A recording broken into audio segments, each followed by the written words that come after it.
जब भी कोई डिजीज़ या बीमारी होती है तो उसके लिए हम किसी डॉक्टर के पास जाते हैं तो उसकी डायग्नोज या उसके ट्रीटमेंट प्लान के लिए कुछ चीज़ों की नीड होती है। उसमें सबसे पहले ये होता है कि आपको बीमारी क्या है, उसकी सिम्पटम्स क्या हैं, उसके जो कॉजेज़ क्या हैं या उसके बाद उसका ट्रीटमेंट प्लान क्या है। इसी तरह एक प्रॉब्लम है इरेक्टाइल डिसफंक्शन यानी कि मर्दाना कमज़ोरी। ये एक ऐसी प्रॉब्लम है जो दिन-ब-दिन मर्दों में बढ़ती जा रही है और तकरीबन 90 टू 95% मर्द इसका शिकार हो चुके हैं। ये ऐसी प्रॉब्लम है कि हमें किसी को बताते हुए भी घबराहट होती है, हमें शर्मिंदगी होती है, जिसकी वजह से हम किसी डॉक्टर से या किसी से भी ये शेयर नहीं करते। और उसका नुकसान ये होता है कि दिन ब दिन आपकी कंडीशन डाउन होती जाती है। फिर एक वक्त ऐसा आता है जिसमें आप अपनी इरेक्शन खो बैठते हैं और आपको लगता है कि अब आपको किसी डॉक्टर की ज़रूरत है। जब भी आप किसी डॉक्टर के पास जाते हैं तो वो डायग्नोज के लिए, या जिस तरह हमारे पास पेशेंट आते हैं तो हम भी डायग्नोज के लिए कुछ चीज़ें पूछते हैं उनसे। देखिए, सबसे पहले जो है हमें देखना होता है कि इसको प्रॉब्लम है क्या। और मैं आपको बताता चलूँ, इरेक्टाइल डिसफंक्शन है क्या। इरेक्टाइल डिसफंक्शन में आपकी सख्ती कम होना या सख्ती को बरकरार रखना, या इंटरकोर्स के लिए इतनी सख्ती नहीं होती कि आप इंटरकोर्स कर सकें, या आपको आपके पार्टनर के पास जाते हुए एक टेंशन सी, सेल्फ कॉन्फिडेंस जिसको हम बोलते हैं, वो कम हो जाता है, या आपकी सेक्सुअल लाइफ ख़राब हो रही है। इसको हम इरेक्टाइल डिसफंक्शन यानी कि मर्दाना कमज़ोरी कहते हैं। अब आ जाते हैं हम सिम्टम्स पे। सिम्टम्स क्या होते हैं, यानी कि किस वजह से हो रहा है, हमें पता कैसे चलता है कि ये प्रॉब्लम है। उसमें हमें पता चलता है कि आपको सख्ती आपकी कम हो रही है ग्रेजुअली, या फिर आप जो है परफॉर्म नहीं कर पा रहे, या आपके जो है वो हार्डनेस में कमी आ रही है, चाहत डिज़ायर में कमी आ रही है। ये सारे सिम्टम्स होते हैं। अगर हम इसमें कॉजेज़ की बात करें तो इसमें मेजर कॉजेज़ जो है वो वेस्कुलर प्रॉब्लम हो सकती है, या न्यूरोजेनिक प्रॉब्लम हो सकती है, या साइकोजेनिक प्रॉब्लम हो सकती है। ये सारी प्रॉब्लम्स होने से आपको इरेक्टाइल डिसफंक्शन हो सकता है। इसके अलावा मेन जो चीज़ है, आप अगर डायबिटीज़ हैं या फिर आपका वेट ज़्यादा है तो फिर आपको ईडी हो सकता है।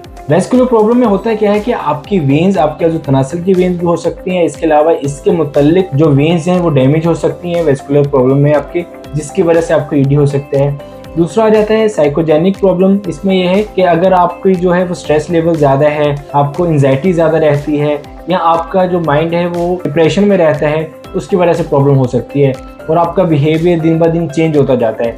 और तीसरी चीज़ जो है वो आपकी न्यूरोजेनिक होती है, यानी कि आपके माइंड के मुतल्लिक।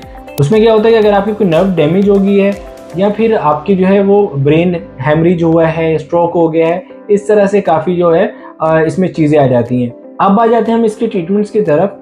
हमारे पास बहुत सारे पेशेंट्स आते हैं जो हमें बताते हैं कि डॉक्टर साहब, हमने बहुत सारे ट्रीटमेंट करवा चुके हैं जिससे हमें कोई फ़ायदा नहीं हुआ और हमारा बहुत सारे पैसे भी ज़ाया हुए हैं, टाइम भी ज़ाया हुआ है, जिसमें हकीमी इलाज हो गया, डॉक्टर्स को कंसल्ट करके आए होते हैं, या फिर कोई आपका एलोपैथी, होम्योपैथिक ट्रीटमेंट्स हो गए। ये सारे ट्रीटमेंट्स जो है वो यूज़ करके आते हैं, मगर उनको कोई खातिरख्वाह रिजल्ट नहीं मिल रहे होते हैं। तो वो पूछते हैं कि डॉक्टर साहब, आपके पास क्या ऐसा ट्रीटमेंट्स है जिससे हम बेहतर हो सकते हैं। देखिए, सबसे पहले जो है, अगर हम पीछे जाएं तो 2 से 3 ट्रीटमेंट्स ऐसे थे जिसमें PDE5 इनहिबिटर्स हैं जिनको हम बोलते हैं, जिसमें ट्राडाफिल हो गया, सिल्डेनाफिल हो गया, फिर जिनको हम सियालिस वगैरह प्नेग्रा का नाम देते हैं, ये मेडिसिन हो गई। इसके अलावा कुछ एक्सरसाइजेज होती थी या डाइट प्लान्स होते थे जिससे आपको बेहतर रखा जा सकता था। या फिर लास्ट ऑप्शन जो था वो आपकी सर्जरी थी, यानी कि पेनाइल इम्प्लांट था। बट साइंस ने इतनी तरक्की कर ली है कि वो अब माशाल्लाह पाकिस्तान में भी ये चीज़ें आना शुरू हो गई हैं, जो कि पहले बड़ी कंट्रीज यानी कि अमेरिका, टर्की, इनमें जो है वो अप्लाई हो रही थी। इसमें सबसे जो मेन चीज़ें हैं उनमें स्टेम सेल्स हो गया, शॉकवेव हो गया, पी शॉट हो गया, एक्सो स्टेम सेल्स हो गया। इसके अलावा डिफरेंट काइंड्स ऑफ ट्रीटमेंट्स हैं जो कि बिना किसी साइड इफ़ेक्ट्स के या बिना किसी नुकसान के आपको फ़ायदा देती हैं। स्टेम सेल थेरेपी बेसिकली आपकी ही बॉडी के लिए ये वो सेल्स होते हैं जो कि हमारे आर्गन्स को बेटर रखते हैं और उनकी ग्रोथ को बेहतर रखते हैं। अब जिस तरह हमारे स्टेम सेल्स कमज़ोर होते हैं तो हमें ये प्रॉब्लम्स आना स्टार्ट होती हैं, तो हम आपकी बॉडी से वो सेल्स लेके आपके जो अज़ो ख़ास है, अज़ो तनासल के अंदर, वो आपके कॉर्पस जो मसल्स होते हैं उनमें इंजेक्ट करते हैं। उससे फिर उनकी जब ग्रोथ होती है तो आपकी सख्ती, टाइमिंग, न्यू ब्लड वेसल्स बनना, ये सारे इनके बेनिफिट्स होते हैं। इसी तरह शॉकवेव थेरेपी होती हैं, उसमें भी यही होता है कि अगर आपकी कोई वेन्स डैमेज हो रही है, क्लॉटी जा रही है, तो वो वेव्स के ज़रिए जाके उन वेन्स को दोबारा वो रिजनेट करती हैं, रिपेयर करती हैं। इससे आपकी ब्लड सर्कुलेशन बेहतर होती है। जब आप ब्लड सर्कुलेशन बेहतर होती है तो आपके मसल्स दोबारा बेहतर होना शुरू हो जाते हैं, जिससे आपकी शक्ति, टाइमिंग और लिबिडो, चाहत का आ जाना, ये सारी चीज़ें इंप्रूव होती हैं। तो मैं आपको भी बोलूँगा, अगर आप में से किसी को ये मसला है तो आज ही हमारे clinic 1+ medical and aesthetic centre पर विजिट करें और इस हमारी नई और जदीद ट्रीटमेंट से फ़ायदा उठाएं। शुक्रिया।